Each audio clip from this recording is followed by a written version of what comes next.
G'day, it's Galey for my blog and a little bit of a sports wrap-up locally and, well, a little bit nationally as well. Let's start off with the Australians in the cricket against the South Africans, getting beaten in the second one-day match against the South Africans. Graham Smith, the captain, came out before the game and said that they've done a little bit of work on their first round defeat, and we're keen to get out there and bowl very well. I think the Australians were in a bit of trouble at 5 for about 19, so they had to fight their way out of it.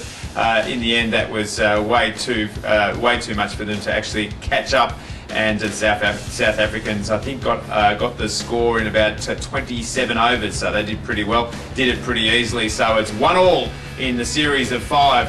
Having a look at AFL on the weekend, well, there was a couple of upsets. We'd have to say Port Adelaide and West Coast. West Coast weren't expected to get close to Port Adelaide.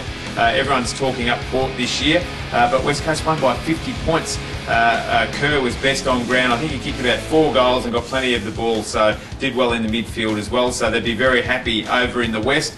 Richmond nearly caused an upset against Geelong down at Skill Park, but Geelong, of course, were too good in that last quarter. Steve Johnson having a bit of control in the forward line in that last quarter. There was another upset, and I've just forgotten what it was. It was on the top of my mind before. Oh, that's right, the Sydney Swans did very well against Hawthorn. Hawthorn came out and kicked a few goals early. Sydney ended up playing a very good game against Hawthorn, and the reigning premiers have not won yet this season. So it'll be interesting to see if they can come out next week and do a little bit better. That's a little bit of a wrap-up with the AFL at the moment. Just wanted to touch on those upsets. Going across to the NRL as far as upsets, well, everyone's upsetting Manly, the reigning premiers there. We all thought it was going to happen again, that they were going to be invincible. They won the Challenge Cup overseas, came back, a little bit of off-field trouble, and then that's translated into bad performances in their 4 games so far. 4 and zip, it doesn't look too good at all for them, or I should say zip and 4.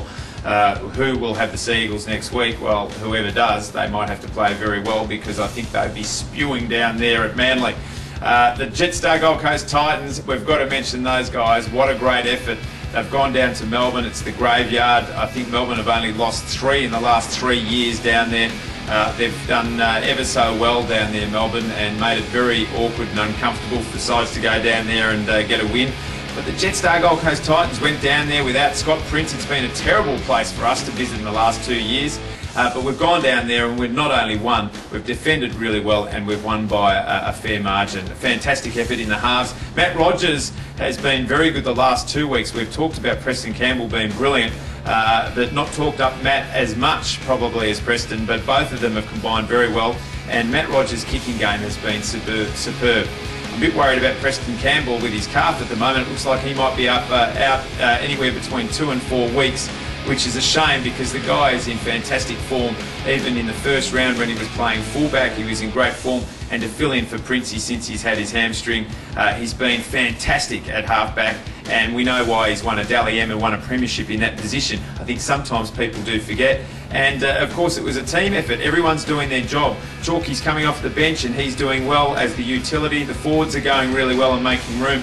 And that future of the club, on the left side we've got Essie Tonga that's moved into the centres, and Kevin Gordon now, that played a lot of football together in the under-20s. They love playing together, and they're now teaming well together in the seniors, and hopefully that they can stay in that position together, or those positions together, and continue to do really well. So fingers crossed as far as the Titans go with Preston's recovery, and of course that all the players that played so well against Melbourne can do the same again against the Cowboys this week. 2 huge road trips. They've won 1. If they get the second one and then come back to Skill Park on the 17th of April against the Raiders, it's looking good for the first part of the season for us to be off to a great start. At the moment, the Titans are sitting second on the ladder. All good there. Just flipping back to the AFL, the Gold Coast team actually played their first game on the weekend in the TAC Cup, which is the under-18 competition. The Eastern Rangers, a Victorian club that's been there for a long time, came up. They were too good for our young boys, but I think our fellas have actually seen how the action works, and they're going down to Melbourne next week to take on another side down there. And I'm sure with the 1 game under their belt, Guy McKenna might get the boys up, fingers crossed, over the line. But it'll be a great experience for them travelling down there. and they are the future of the club, I guess, now that we've been given the licence. So a little bit of a wrap of what's happened in sport over the weekend, and looking forward to seeing what's happening with the preview on Friday going into next weekend's sport, and look forward to being back on Monday to give it a bit of a wrap up.